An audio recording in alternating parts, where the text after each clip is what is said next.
Hi everybody, Dr. Ryan here, board certified specialist internist. Thank you for joining me. This is our 37th installment in the practical internal medicine series. And today we're breaking down normocytic anemia. And if you haven't yet subscribed to my channel, I strongly would encourage you to do just that. Righty, let's get started with some humor. What vitamin do you take if you are absent-minded? You take potassium. Okay, guys, so anemia with a normal mean corpuscular volume. So here your MCV is sitting around the 80 to 100 femtoliter range.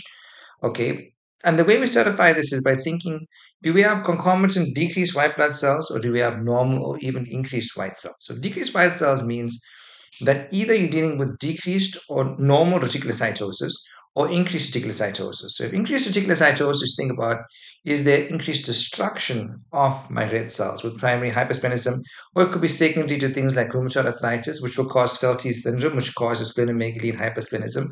Is it SLE, systemic lupus erythematosus? Is it polycythemia rubra vera, or is it chronic? Okay, or is it the situation with decreased or normal retics? You're thinking about something wrong with the marrow aplasia or marrow infiltration. On the other hand, if you got normal or increased white cells, you ask yourself, is there normal reticulocytosis?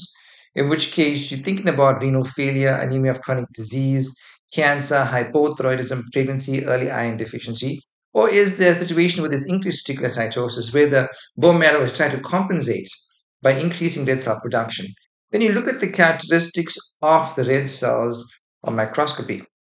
If you've got polychromatic macrocytes with normal red cells, it probably is a situation of acute bleed or hemolysis. If there's polychromatic macrocytes with red cell spherocytes and red cell fragments, otherwise called schistocytes, you're thinking about a microangiopathic hemolytic anemia, a MAHA.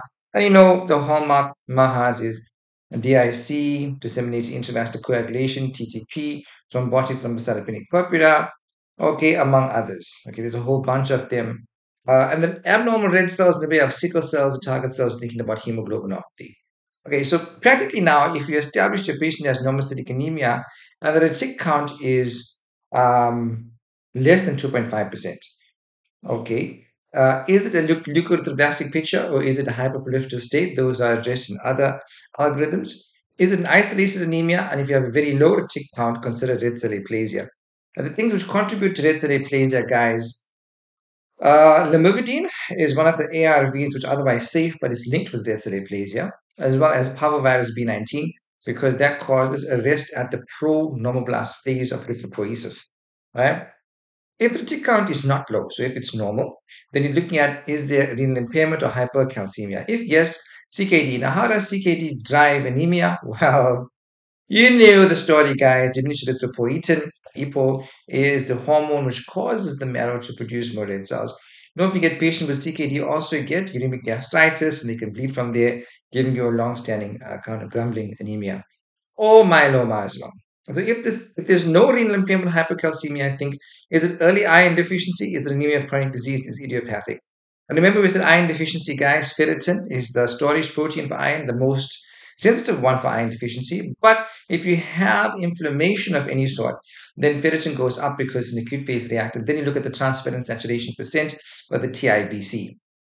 Okay, the TIBC should be high, and the transferrin saturation percentage should be low, generally around 20% or less. If the situation is pancytopenia, do your blood film. If you've got schistocytes, you know you're dealing with a microangiopathic hemolytic anemia or DIC. If you get blast, boom, leukemia. If you've got leukoerythroblastic picture, boom, infiltration of the marrow. Then you take a history examination, B12 folate levels. If indeed your B12 folate is low with megaloblastic macrocytes, I think this could be megaloblastic anemia, it could be cirrhosis, it could be medication induced like zidovudine, Bactrim, autoimmune disease infection, right? But if this is underwater, then you go forth into serology, both viral and autoimmune serology, cytomegalovirus, Epstein-Barr virus, okay. And of course, we said parvovirus, good idea, especially for red cell aplasia.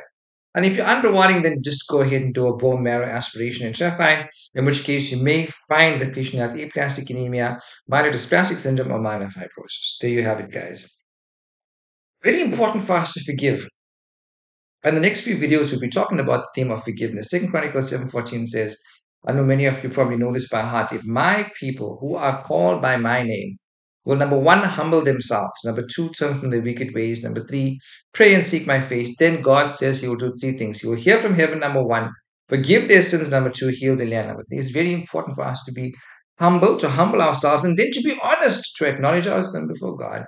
And he is then faithful and just to forgive us and purify us from all, A-L-L, all unrighteousness, both conscious and unconscious sin.